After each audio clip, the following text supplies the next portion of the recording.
அஸ்ஸலாமு அலைக்கும் வரஹ்மத்துல்லாஹ். அல்லாஹ் காரூனுக்கு வழங்கிய அழகிய உபதேசமும் அதில் நாம் பெறும் படிப்பினையும். இன்ன காரூன மின் கௌமி மூசா ஃபபகா அலைஹிம் என தொடங்கும் இந்த இறைவசனத்தில் அல்லாஹ் கூறுகின்றான், நிச்சயமாக காரூன் மூசாவின் சமூகத்தை சேர்ந்தவனாக இருந்தான். எனினும் அவர்கள் மீது அவன் அட்டூழியம் செய்தான். அவனுக்கு நாம் ஏராளமான பொக்கிஷங்களை கொடுத்திருந்தோம். நிச்சயமாக அவற்றின் சாவிகள் பலமுள்ள ஒரு கூட்டத்தாருக்கும் வலுவாக இருந்தன. அப்பொழுது அவனுடைய கூட்டத்தார்கள் அவனிடம், நீ இதனால் பெருமை கொண்டு ஆணவம் கொள்ளாதே. அல்லாஹ் நிச்சயமாக அவ்வாறு ஆணவம் கொள்பவர்களை நேசிக்க மாட்டான் என்று கூறினார்கள். மேலும் அல்லாஹ் உனக்கு கொடுத்த செல்வத்திலிருந்து மறுமை வீட்டை தேடிக்கொள். எனினும் இவ்வுலகத்தில் உன் நசீபை உனக்கு விதித்திருப்பதையும் மறந்துவிடாதே. அல்லாஹ் உனக்கு நல்லதை செய்திருப்பதை போல் நீயும் நல்லதை செய். இன்னும் பூமியில் குழப்பம் செய்ய விரும்பாதே. நிச்சயமாக அல்லாஹ் குழப்பம் செய்பவர்களை நேசிப்பதில்லை என்றும் கூறினார்கள்.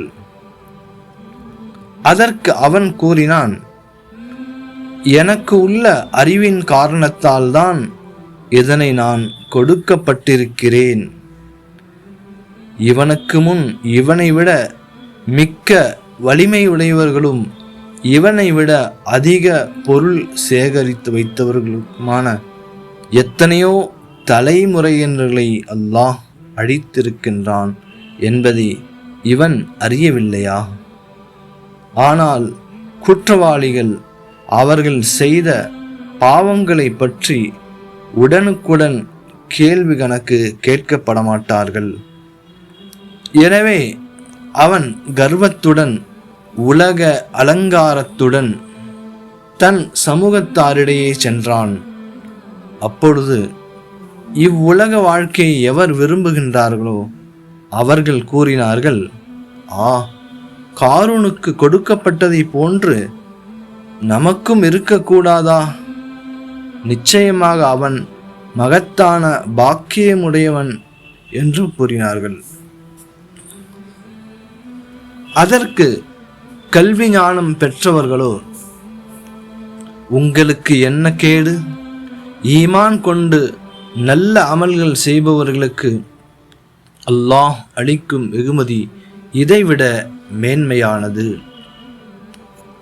எனினும் இதை பொறுமையாளரை தவிர வேறு எவரும் அடைய மாட்டார்கள் என்று கூறினார்கள். ஆகவே நாம் காரூனையும் அவன் வீட்டையும் பூமியில் அழுந்தச் செய்தோம். அல்லாஹ் அன்றி அவனுக்கு உதவி செய்கிற கூட்டத்தார் எவருமில்லை. இன்னும் அவன் தன்னைத்தானே காப்பாற்றிக் கொள்ளவும் முடியவில்லை. முன்தினம் அவனுடைய செல்வ நிலையை விரும்பியவர்கள் எல்லாம் ஆச்சரியம்தான். அல்லாஹ் தன் அடியார்களில் தான் நாடியவர்களுக்கு உலக வசதிகளை பெருக்குகிறான், சுருக்கியும் விடுகிறான். அல்லாஹ் நமக்கு கிருபை செய்யவில்லை என்றால் அவன் நம்மை பூமியில் அழுந்த செய்திருப்பான். ஆச்சரியம்தான். நிச்சயமாக இறை நிராகரிப்பாளர்கள் வெற்றி அடைய மாட்டார்கள் என்றும் கூறினார்கள்.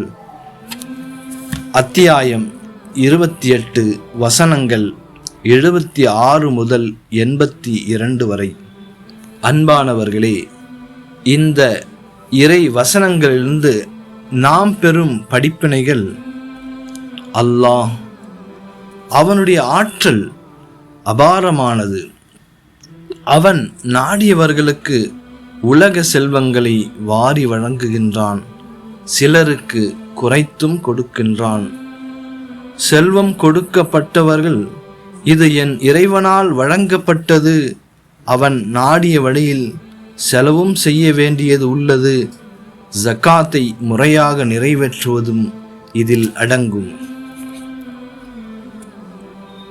கொடுக்கப்பட்ட செல்வத்தை கொண்டு ஆணவம் கொண்டு அத்துமீறுவதோ அநியாயம் செய்வதோ குழப்பம் செய்வதோ கூடாது.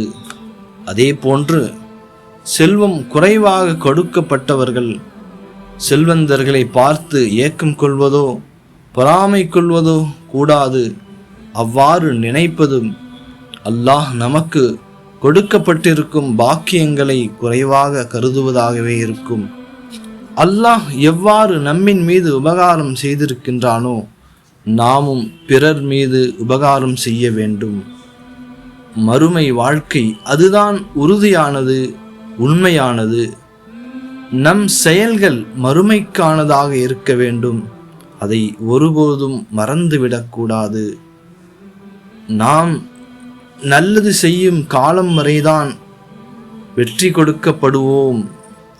தீமை புரிவோருக்கு தோல்வியே உறுதியானது.